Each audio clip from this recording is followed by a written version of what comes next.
السلام علیکم دوستو، CIA امریکہ کی ایک پاورفل انٹیلیجنس کمپنی ہے جسے 2015 میں ایک 15 سالہ لڑکے نے ہیک کر لیا تھا۔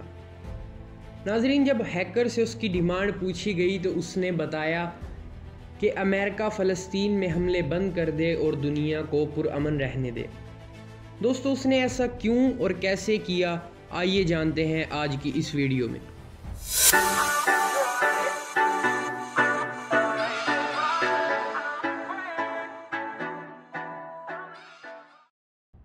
ناظرین، بات ہے 2005 کی، جب CIA ہیڈ کوارٹر کے ڈائریکٹر جان کو ایک ان نون نمبر سے کال آئی۔ کال کرنے والا کوئی بچہ معلوم ہوتا تھا۔ اس نے جان کو بتایا کہ اس نے CIA کے سسٹم کو اپنے کنٹرول میں کر لیا ہے۔ ناظرین، اس کال کو پرینک کال سمجھا جا سکتا تھا اگر یہ کسی عام آدمی کو آتی۔ جان اس وقت انٹیلیجنس کی سب سے پاورفل کمپنی کا ڈائریکٹر تھا، جن کا پرسنل نمبر پبلک ہونا ناممکن سی بات تھی۔ جب کالر سے اس کی ڈیمانڈ پوچھی گئی تو اس نے بتایا کہ امریکہ فلسطین میں حملے بند کرے اور دنیا کو پرامن رہنے دے۔ دوستو، اس خبر سے امریکن گورنمنٹ اور CIA پوری طرح حرکت میں آ گئی۔ ان کے لیے سب سے شرمندگی کی بات یہ تھی کہ اتنی بڑی انٹیلیجنس کمپنی کو ایک 15 سال کے لڑکے نے ہیک کر لیا ہے۔ انویسٹیگیشن شروع ہوئی تو معلوم ہوا کہ یہ کال امریکہ سے نہیں بلکہ انگلینڈ کے کسی شہر سے آئی ہے اور ایک 15 سال کے لڑکے نے یہ کال کی تھی۔ یہ بچہ خود کو کریکا کہتا تھا اور اس نے ایک ہیکنگ گروپ بنا رکھا تھا جسے کریکاز ود ایٹیٹیوڈ کے نام سے جانا جاتا تھا۔ ناظرین، کہانی کا آغاز 2008 سے ہوتا ہے، جب امریکہ کی اسٹیٹ ورجینیا میں ایک دوسرا لڑکا تھا۔ یہ لڑکا ویڈیو گیمز کا بہت شوقین تھا۔ اس نے گیمز کی کوڈنگ میں تبدیلیاں کر کے اپنے رولز بنا رکھے تھے جنہیں وہ کھیلتا اور جیت جاتا۔ ڈیفالٹ نامی لڑکے کو انسپریشن انونیمس نامی گروپ سے ملی تھی جو کہ 2008 میں کافی فیمس ہو چکا تھا۔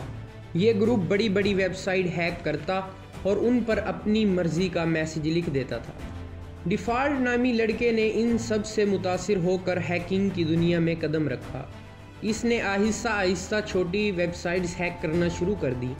یہ انونسیک نامی ایک ہیکنگ گروپ میں شامل ہو گیا۔ یہ گروپ پہلے بھی کافی ہیکنگ کر چکا تھا۔ یہ گروپ بوٹ نیٹ کا استعمال کرتے تھے، یعنی یہ وائرس انٹرنیٹ پر پھیلاتے اور جس بھی کمپیوٹر میں یہ وائرس چلا جاتا وہ کمپیوٹر ان کے کنٹرول میں آ جاتا اور اس کمپیوٹر کو بوٹ اور اس کمپلیٹ نیٹ ورک کو بوٹ نیٹ کہا جاتا تھا۔ چونکہ ڈیفالٹ کے پاس بھی اس نیٹ ورک کا ایکسیس تھا، اس نے دیکھا کہ اس نیٹ ورک میں ایک کمپیوٹر کینیڈا کے میڈیکل کالج کا تھا۔ ڈیفالٹ نے اس کمپیوٹر پر تھوڑی سی محنت کی اور میڈیکل کالج کے فائنینشیل ریکارڈ تک رسائی حاصل کر لی۔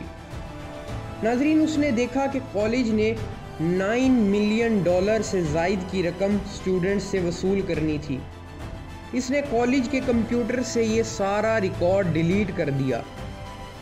یہ ہیکنگ کامیاب ہونے کے بعد 2014 میں ڈنمارک کی گورنمنٹ نے جانوروں کے متعلق ایک شرمناک لا پاس کیا جس پر ڈیفالٹ کو شدید غصہ آیا اور اس نے ڈنمارک کی آفیشیل ویب سائٹ کو ہیک کر کے اس قانون کو بند کرنے کے لیے بہت بڑی تحریک چلائی۔ دوستو، 2013 تک ڈیفالٹ اور کریکا ایک دوسرے کو نہیں جانتے تھے، لیکن ایک ایسا واقعہ ہوا جسے دونوں آپس میں مل گئے۔ ایڈورڈ نامی ایک شخص نیشنل سیکیورٹی ایجنسی میں ایز اے کنسلٹنٹ جاب کرتے تھے۔ ایک پروجیکٹ پر کام کرتے وقت انہیں معلوم ہوا کہ CIA انٹرنیٹ یوزرز کا ڈیٹا اپنے پاس رکھتی ہے اور اپنے مقاصد کے لیے استعمال کرتی ہے، جبکہ یوزر کو اس بات کا علم نہیں ہوتا۔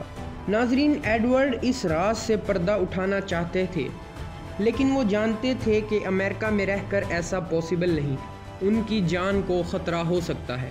اسی لیے وہ ہانگ کانگ چلے گئے جہاں انہوں نے نیوز میں اس راز کو کھول دیا۔ خبر لیک ہوتے ہی پوری دنیا میں تہلکہ مچ گیا۔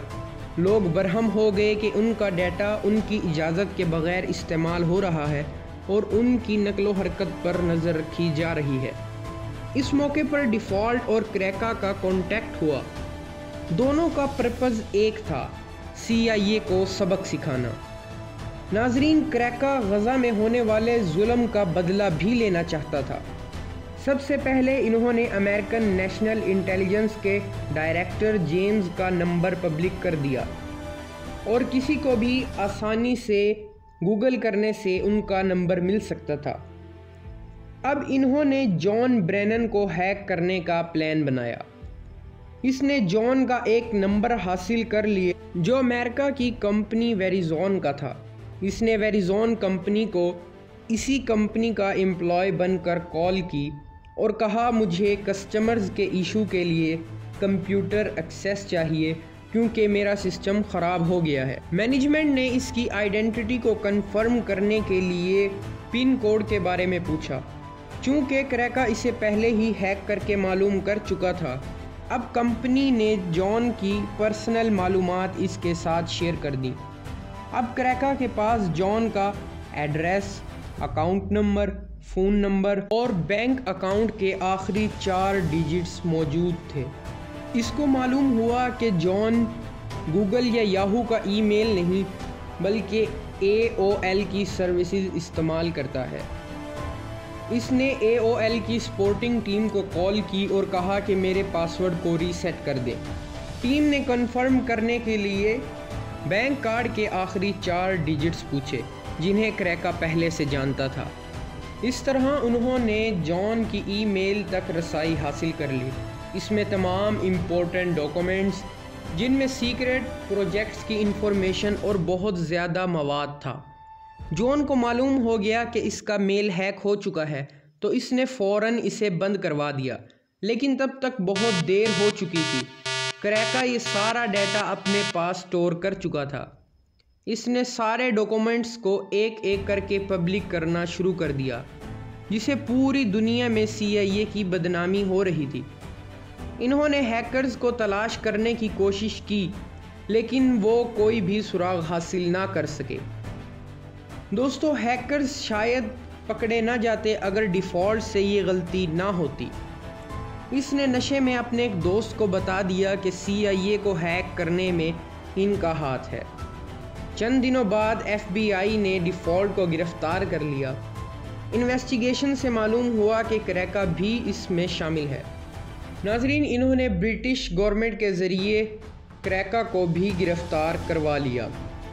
ناظرین، کریکا کا اصل نام کین گیمبل جبکہ ڈیفالٹ کا اصل نام جسٹن گرے لیور مین تھا۔ کم عمر ہونے کی وجہ سے ڈیفالٹ کو 5 سال جبکہ کریکا کو 2 سال سزا ہوئی۔ اب ناظرین وہ جیل سے آزاد ہیں اور سائبر سیکیورٹی کی دنیا میں اپنے کیریئر کو آگے بڑھا رہے ہیں۔ تو دوستو، اس طرح CIA جیسی ایک پاورفل کمپنی کو صرف 2 لڑکوں نے ہیک کر لیا۔ ناظرین، ہمیں کامنٹس میں ضرور بتائیے گا کیا انہوں نے صحیح کیا یا غلط۔ ان کے بیان کے مطابق ان کا مقصد صرف ایک تھا کہ CIA کسی کی بھی پرائیویسی کو نقصان کیوں پہنچا رہی ہے۔